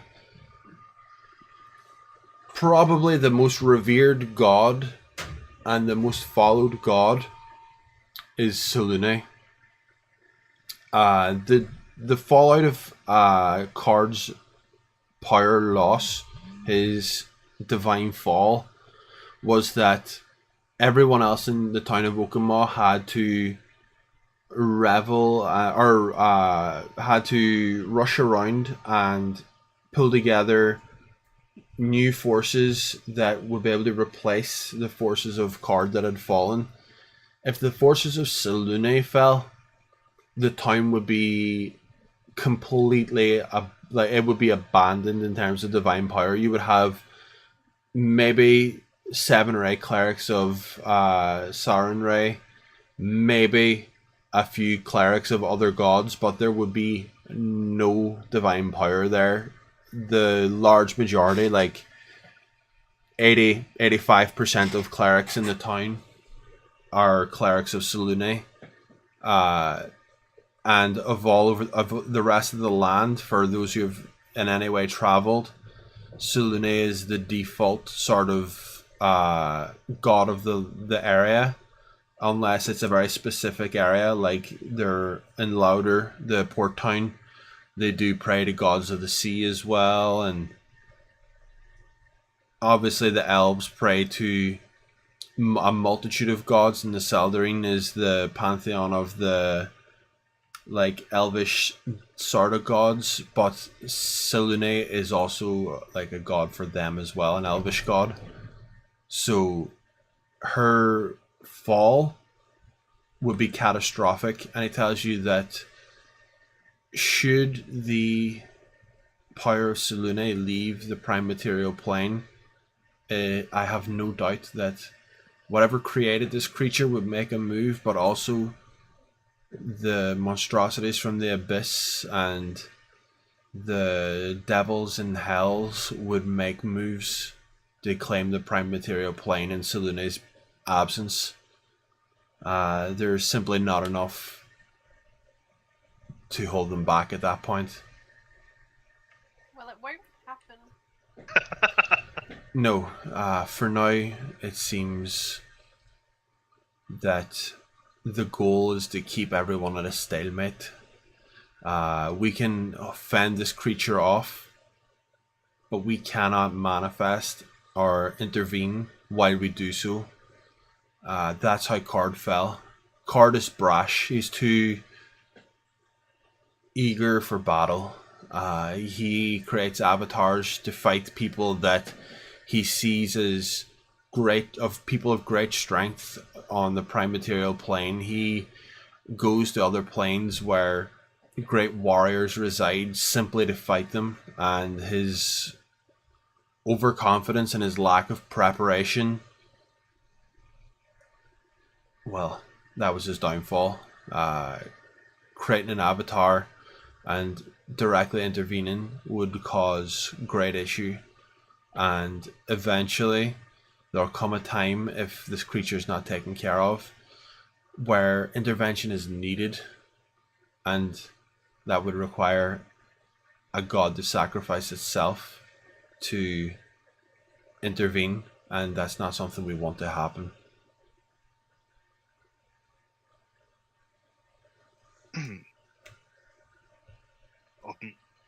I'm biting back the desire to say something about how he's perfectly fine with us sacrificing ourselves, but the fact that I've thought it is enough to make him aware of it.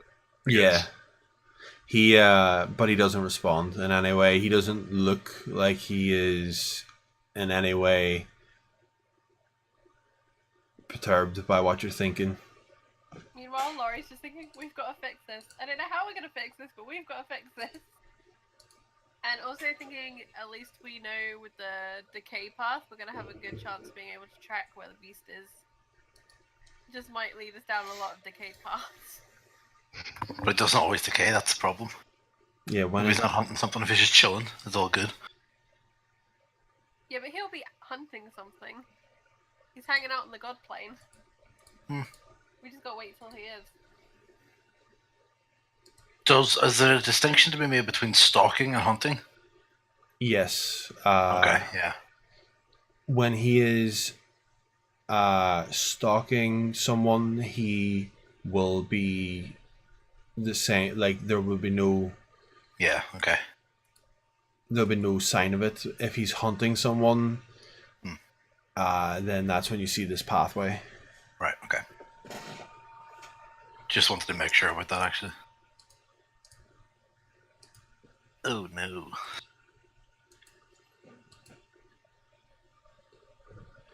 So as you begin you've been walking down the hill this time, trying to make tracks, and you eventually reach the entrance to this wooded area, and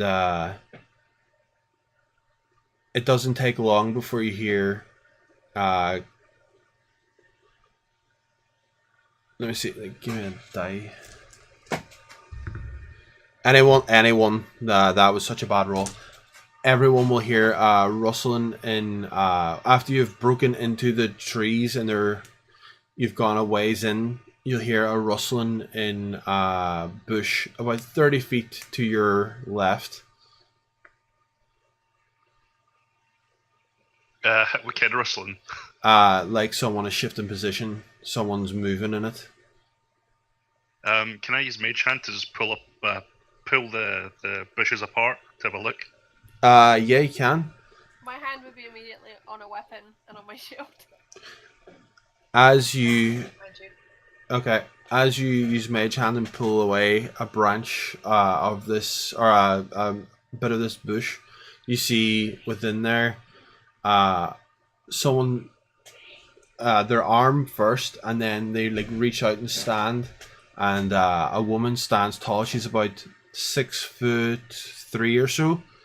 No, she's about 6'5" or so. She's got long, like pure blonde hair, with paint on her face, like very tribal markings on her face. She's got leather armor and a spear in her hand and a longbow over her shoulder. And she kind of smirks as she looks over to the group and she says, "Oh, sorry. You startled me, and in turn I startled the prey." And she points, and you see a huge, like deer-like creature bolting through the trees. And she sort of smiles apologetically. She says, "Sorry, I didn't realize there would be people here. This is quite far out of the way. I returned to the hunt. Sorry." And she takes off running, but her speed is almost obscene. She covers ground faster than you've ever seen and comes to a halt exceptionally fast. And in one swift motion, she's drawn the longbow and knocked an arrow and unleashes. And then you hear a soft curse, and then she takes off again. And How's the weather up there? Nice to meet you. I'm Kesavir. These are my friends. Goodbye. Carlin smiles. I don't think she can hear you, Cass. I'm not surprised. Laurie's just watching, like, that was kind of cool. Except she missed. That was really cool. Carlin, he says, "Yeah, we may encounter several people out hunting here. This is not the eternal hunting grounds. This is more an area that people will hunt to feed their families and At this point, survive." Laurie's stomach grumbles because it's been a while since we've had anything to eat. You think I wasn't eating jerky on the climb up those stairs? You were Like my eating legs jerky would've- on the way up the stairs. Yeah, you know that. My legs would have been burning. That was an eternal staircase. I have got short, stumpy legs. I'm a dwarf. It's like that was an absolute chore to get up. It would have almost been like climbing for you. Probably. It like has an apple crate that it was putting down, stepping up over it, turn around, pick it up, put it down again. Please help me.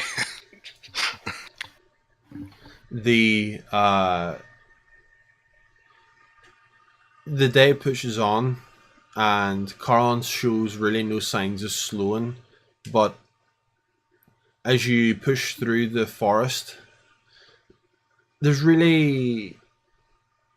it's starting to get very tiring. And you've been traveling for a long time now, down the river, and down through here, up through the staircase.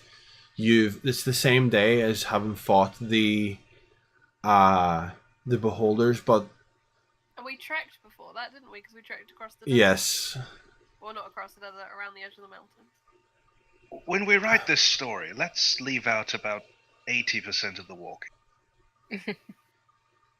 Laurie's gonna nod.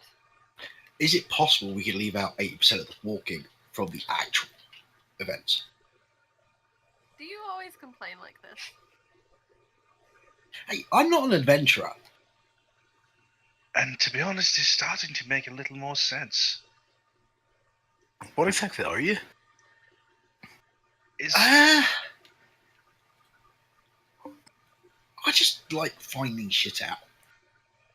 Yeah, let's walk this way and find it out then. We're grand. You know, it's not often you see a giant pillar of light surrounded by weird birdie creatures with reptile skin and stuff. So I thought, oh, let's have a look. Why don't I put on my scary mask and go and try and intimidate the large column of light? Hey, I'm not the one that's getting sassed by everybody. Except you. I think you'll find you are. probably not more so than Cassis gets though. That's fair. Not yet. Not yet. Yeah, it would take a great volume of sass to outdo what Cass receives on a daily basis. And let's be fair, rightfully so. Obviously. But at a certain point, Corlon stops and says, "My apologies. You must be tired. You must be hungry. Mm-hmm. Do you have food, or would you just like to hunt?" We probably have some rations. The hunt. But also she's tired and we do have rations. Yeah. I'm gonna do wisdom save, see if Laurie is gonna suggest that she wants to go hunt. I don't mean to sound stereotypical, but I'll get the porridge on. Man, I haven't had porridge in ages. I want porridge and honey now. Ugh. So is that... Yeah, this is definitely 100% the sexiest god. Our buddy, Carlin. Yeah. I mean, that flowing hair is pretty good. Hang on, has something just happened on screen that I haven't seen? No, it's Okay. Angie in chat. Okay. But yeah, did you see him earlier? Yeah. Okay. I did see him earlier. I didn't see the wee snake dragons, but like I seen Coral. Oh, okay. I'll pull the snake dragon on for you, my boy. Yes, lad. Yeah, just like everything was dying, so I didn't get to see it, unfortunately. Well, But there it is. I'm going to make a will save to see if I manage to not fancy him. Go for it. Oh, shut up, Cass. You fail. I guess I'll should be wisdom, wouldn't it? Absolutely smitten. Oh, I mean, bamboozled. Deeply in love. that couldn't be more apt. It's an elven god, I mean. Yeah, Yeah, Foam at the mouth. fair. that's that's pretty. That's an open and shut case right there. Yep. I was just like fucking glanced at him and being I feel like embarrassed. Cass just looked at him and like, do I? Yeah, I really do. And then went, oh, fuck, he can hear my thoughts. And then tries really hard not to think pornographic Yeah. things, and it's just getting rapidly worse. Just getting the side eye thinking I would. And it's like, oh shit. Oh dear. Out of curiosity, because of the whole psionics thing, am I pretty good at keeping my mind relatively blank? You're good with keeping your mind blank, but that's not really psionic. You're less used to it now that you've had the ring of mind shielding, but you still suffer the same errant thoughts that humans suffer. Okay. Psionic is different to having control completely of what your thoughts are. Yeah, no, it was good. It's just, it was the whole, mental discipline type of thing is what I was going with. Yeah. Yeah, it's possible, like everyone else, but it's a matter of your... Well, no, I was going to say will saves, but that's not this edition. It's a matter of your... you're saving the moment, because just like Okay. other humans, you'll have thoughts that... But you can actively clear your brain quicker than we could. Yeah. That Zen place. But it's more stupid, sexy god. Right at the moment. So Just distracted constantly. feels like he's wearing nothing at all. Nothing at all. Laurie is busy dreaming she's 6'3" and hunting. I mean, she's already blonde and has a cool bow. She's just not 6'3" and that quick. She's only 6 foot something, I think. Not yet, anyway. Mhm. I don't know how tall Casimir is. I don't think. I put it on her sheet.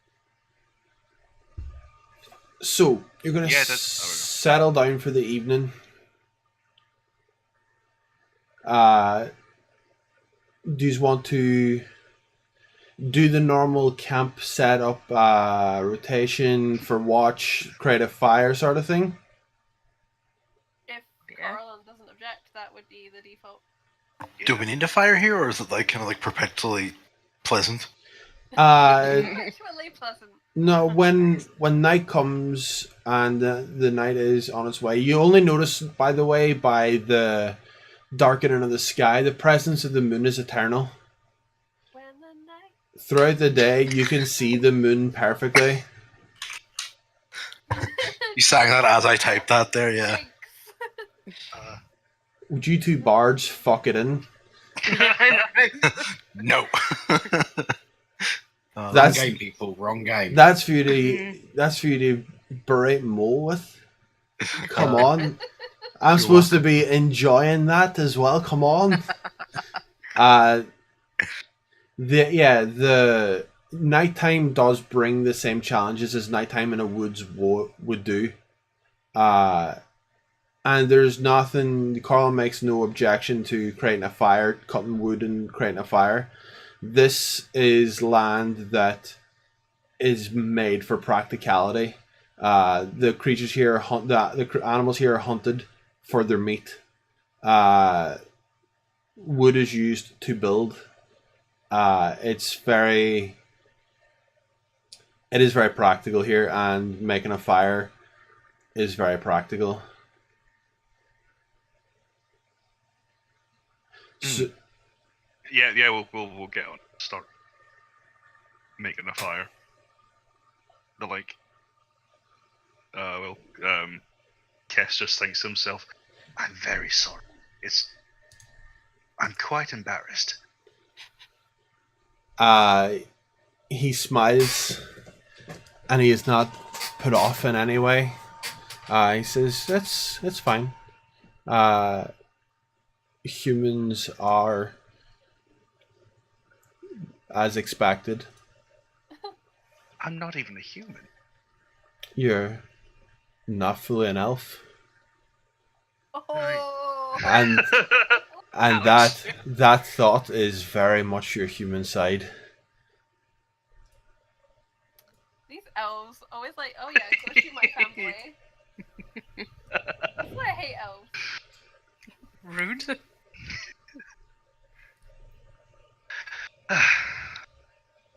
Well, that's I suppose it is what it is. Tiki wiggles her eyebrows in the distance. I can imagine you trying to instruct Bernard how to do that now as well. Oh, yeah. It's trying to imagine a dragonborn who I don't imagine with eyebrows wiggling her eyebrows. Yeah, that's why she's trying. She's Like, practicing. She Just doesn't do scaly it arches. because she knows there's this conversation going on. She's just practicing and happens to be in the background. So come on, hold the. I'll sort of gesture the harp. Ply me with gifts. You show up, fluttering those eyes. I'll try and play the whole thing off as a joke. I'm just curious, given how awkward Kess is feeling and the fact that this conversation is all taking place telepathically, does he look kind of constipated? Probably. No, he would have thought that, but Carlin would have responded out loud. Just to embarrass him a little bit more. Laurie's gonna come over and offer them both some of the deer jerky that we have from yesterday's hunt that Cass was very helpful on. Carlin takes it and thanks you deeply for it. It's only prime material meat, but I mean, So hey, don't knock prime material. I'll waggle my eyebrows. Jesus. He smiles as he just begins to eat. Laurie's gonna look really confused and wonder if Cass has a weird thing for deer. Laurie, come, let's practice. Laurie, Just like what? Just get away. Get away. Jesus wept. So, Laurie will eat jerky while sword fighting with Cass. okay, give me a performance check, Cass.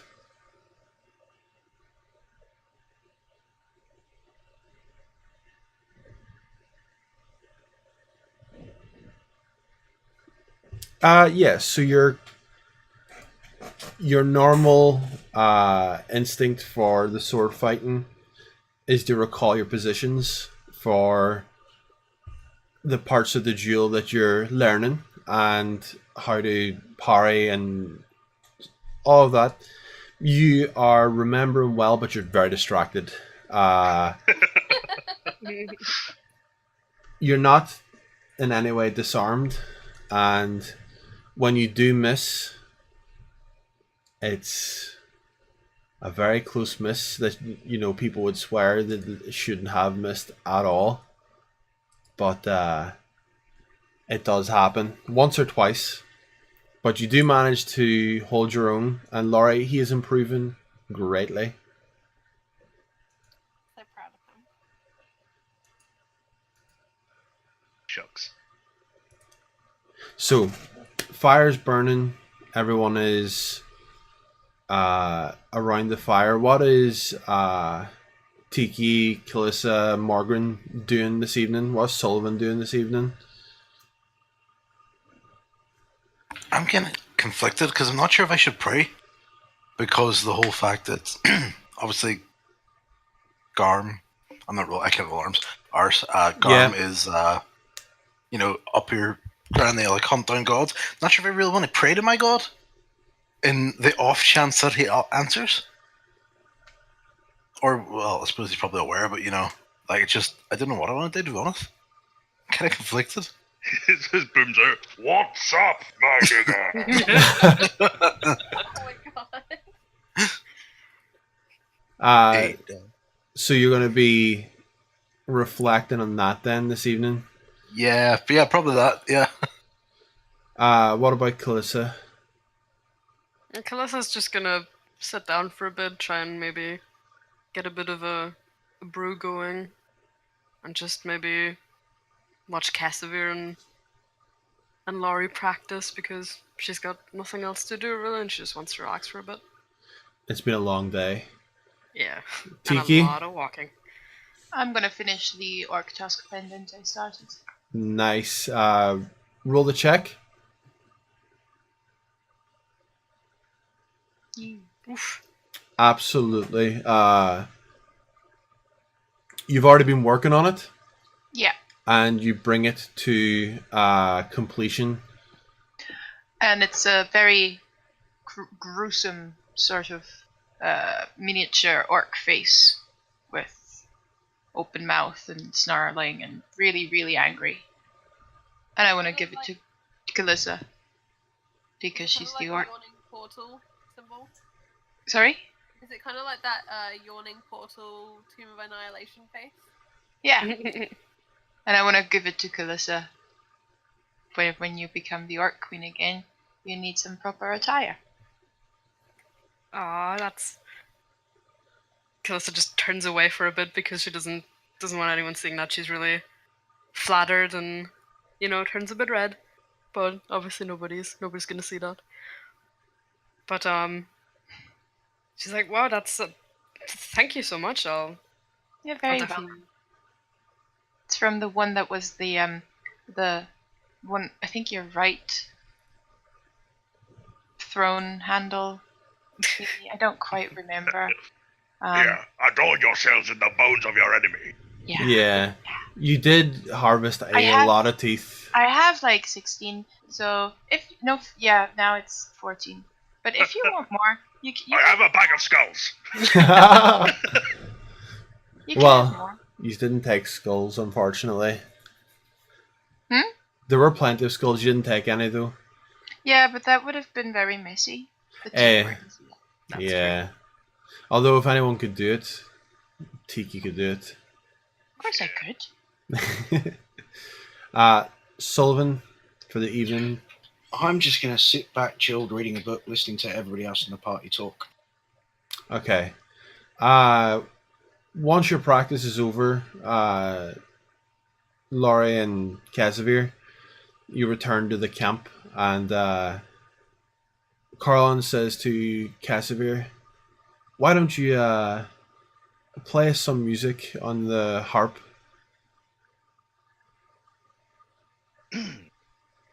Certainly. Yeah, I'll play something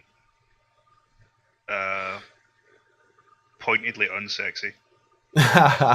Wonder what it is. Oh my god, I have a brilliant story for you about that later on. Remind God. me. Okay. Oh god. Yeah, guess who was in town? You, Yeah. you Oh, managed Wolverine. to you managed to play on this harp some beautiful music that is pointedly not romantic. And at a certain point during your performance, he says, "Why don't you play or try to play the Lay of Sir Savian? I know you've been trying to learn."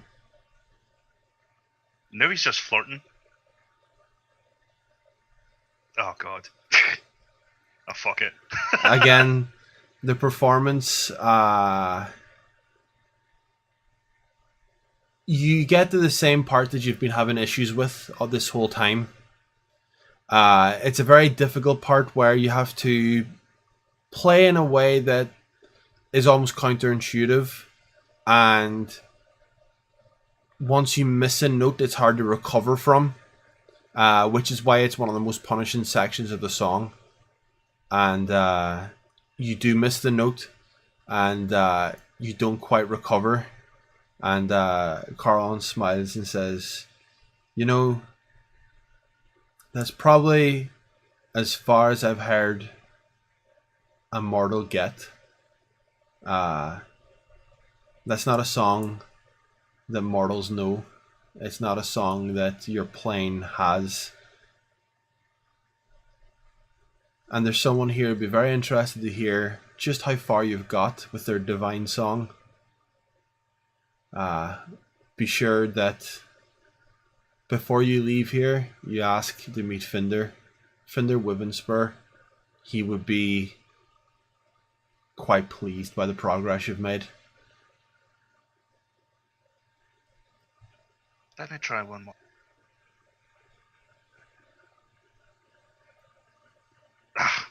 Again, you begin to make your way into the interlude where the pattern changes, and this time you start really getting into the rhythm of the alternate way to pluck, and you feel like you've got it, but then you just don't get it.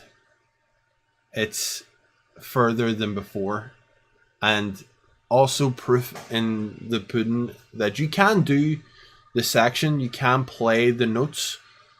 It's just something that requires the dexterity and the memorization that you can't quite pull together just yet.